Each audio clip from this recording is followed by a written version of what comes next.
Hi, Clinton here from Rode Microphones, and today we're catching up with Tina Yong. Now, Tina is a multi-talented creative hair and makeup artist, educator and YouTube beauty guru based right here in Sydney.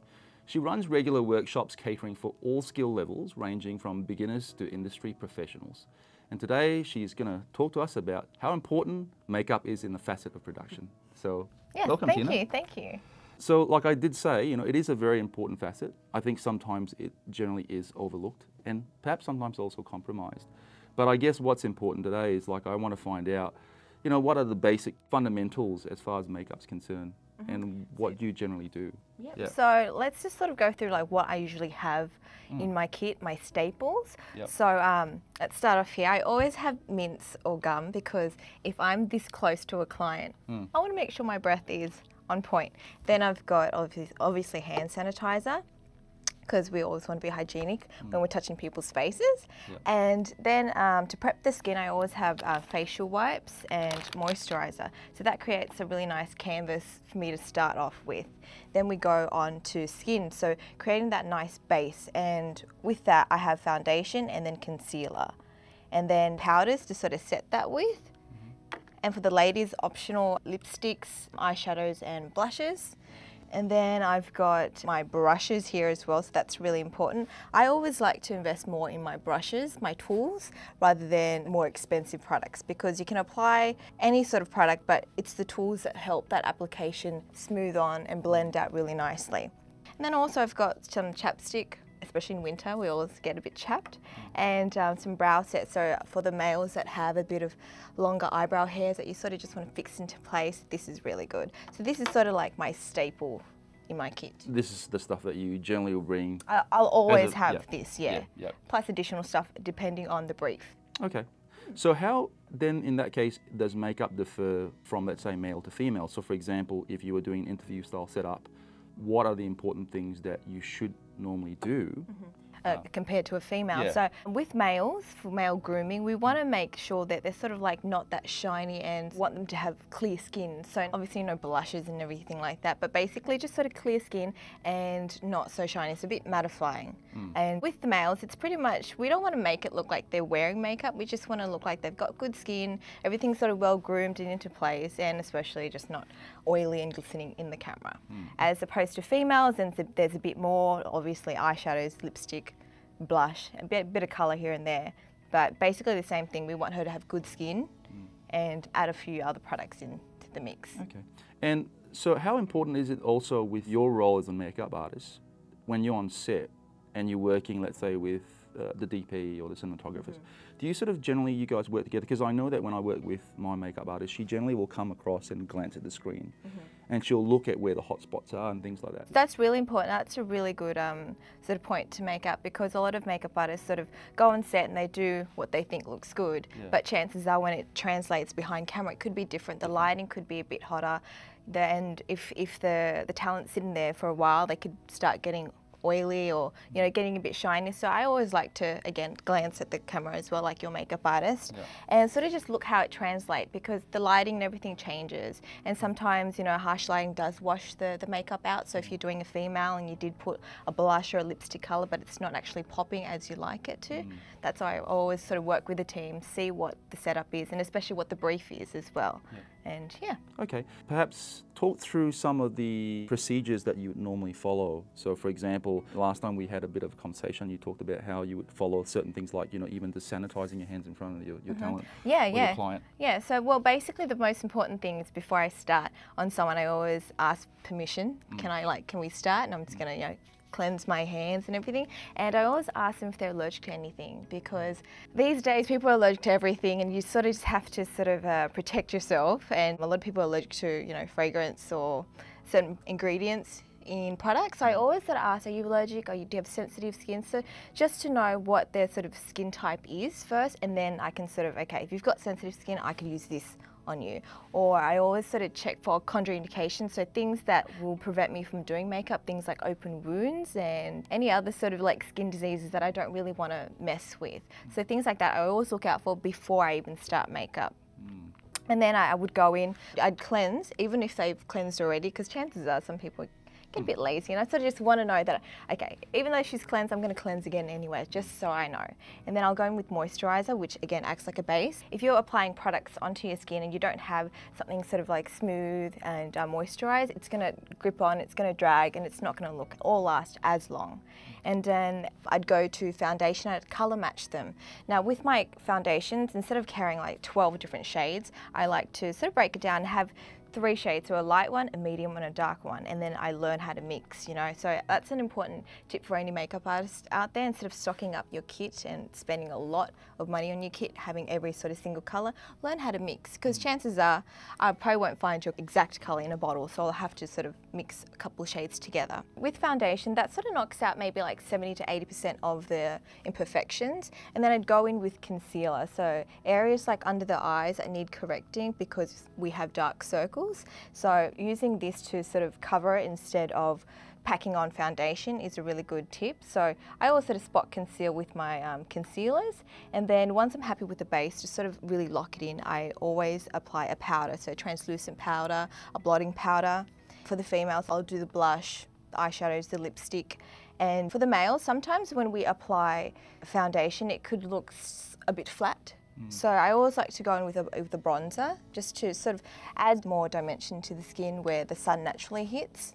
And that way it sort of looks more realistic. I always stay on set to maintain it, just because if you're shooting for a whole day, your makeup's not going to last the whole day, your skin's going to change, things are going to be shifting, and I always have to make sure I'm there to touch up. You have to be quite diligent about it as well. Yeah, definitely, definitely. And again, it's makeup. You put it on, you can take it off. You make a mistake, it's fine. And it's not like a permanent thing as well. So, yeah, it does require touch-ups. And it seems like, you know, it can either be a very lengthy process or a short process.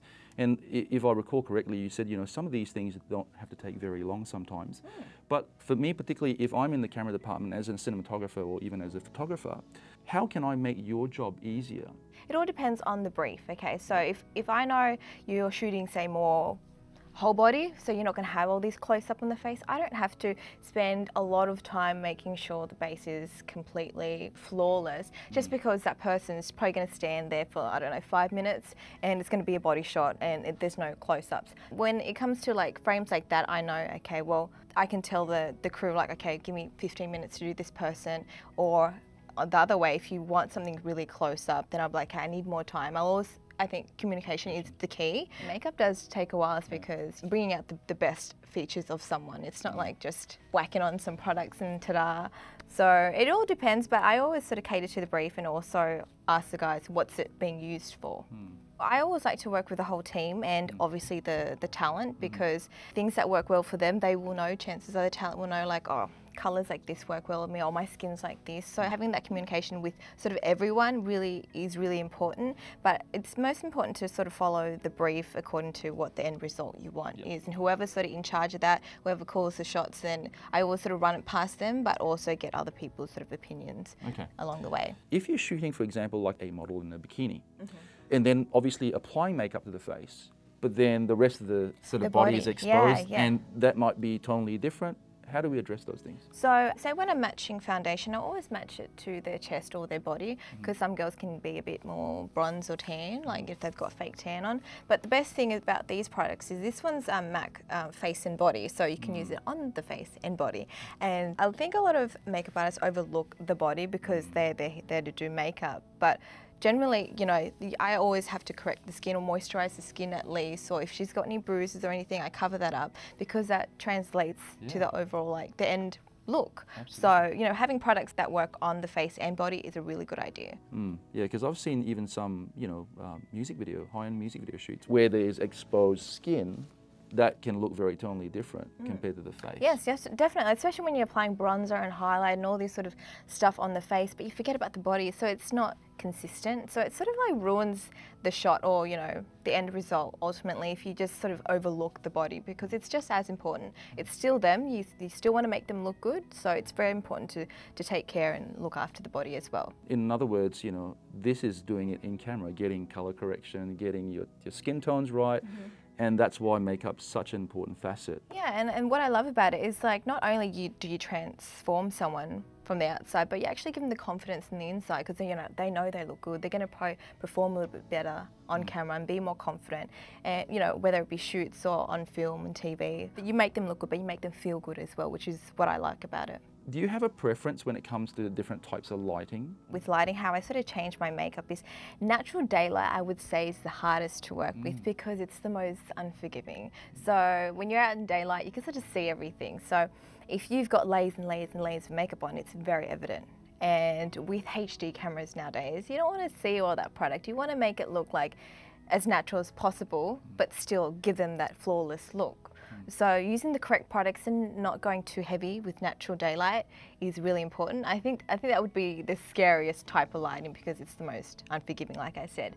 And with flash and continuous lighting, or lights like that, that's sort of a bit more harsh and focused on the skin, you can apply a bit more because it's washing some of that makeup out. So just knowing what sort of lighting the crew will be using is really important. And you find that generally soft ring lights are normally more forgiving? I guess ring lights because it sort of fills in all the shadows, right? It gives you that very nice beauty flawless look, which is, if that's what you're going for, then you have to make sure the skin is flawless because there's no sort of like shadows to hide anything. I do prefer beauty because I love seeing my makeup and that sort of showcases my makeup versus, very harsh lighting. Yeah. But okay. yeah. One last question, and talking on the subject of shadows and harsh lighting and things like that, I'll talk about contrast.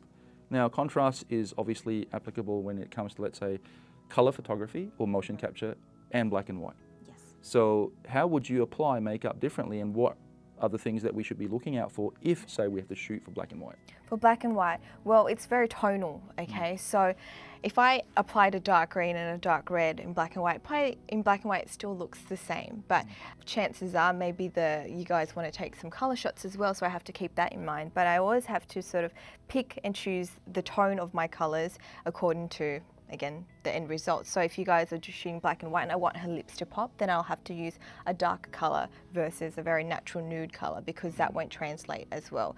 Again, eyeshadows would be the same. So when I sort of pick my colours, I pick the sort of darker ones if I want that colour to sort of pop and stand out, just so there's a difference between her skin tone and the areas that we've sort of contoured and highlighted. Okay, cool. Yeah. And to wrap it all up, you also have a YouTube channel and you're very active on social media. Tell us quickly about also the workshops that you conduct and what's that for? Okay, so I teach hair and makeup workshops, so for both people that are beginners, so they just want to learn how to do makeup on themselves for a daily look or a special night out. Then I've got the girls who sort of want to specialise and actually do makeup as a profession, so we do an 8-week course for those girls, and I also hold some sort of specialised workshops if they want to learn certain techniques, whether it be creating a flawless base or working with Asian eyes. So I do like one-day ones for either already established makeup artists or people that have those features. So I sort of try to cater for a wide range of groups, and I also have my YouTube channel, so Makeup by Tina Yong, and I sort of do like quick 5-minute sort of videos and how-tos for those that can't come to the workshops or that I can't commit to spending 8 weeks with me. So at least I give back somehow. So it's really good. I love it. I enjoy it. I think teaching makeup is one of the perks of my jobs because having a makeup artist is a luxury. It's not an everyday thing that you can wake up and have a makeup artist there. So by teaching someone these skills to do it on themselves, I think it's incredible because you can make yourself look beautiful and feel good every day. And hence that's why we took a basic sort of course with you as well in regards to this basic application for male and talent interviews and so on and so forth. Yeah, it is quite easy once you get to know your skin type and sort of the colours and stuff, and it's all about experimenting, especially for the females. So just give it a go. It's again, it's not permanent. So if you mess up, you can take it off and redo it all over again. If there's one tip you could leave us with, what would that be? What about your brushes? My brushes? Yeah. Well, I really like these ones. These are really cool. They're special because they're magnetic. Okay, so if you're a makeup artist out there, I think spend more on your makeup brushes. Again, because they're going to be your tools, just like your cameras and stuff, your lenses. Spend more on that because, again, that's going to give you the finish that you're going to want, and it's going to help blend everything out nicer, and these are going to last you a while. So these are really cool. So they're magnetic, and it just keeps my workspace really tidy instead of having brushes and everything everywhere. It keeps it professional. So great. Okay, so for more information on all your work, we can check out your website, correct? Yeah, so tinayong.com, you can jump on there. So there's my blog and my videos and all my work's up there, so you guys can have a look. Great, thanks so much, Tina, for coming in. And Thank you. It's a real pleasure chatting with you and talking about makeup. So there you go, guys. Thanks for watching again. This is Clinton and Tina signing off.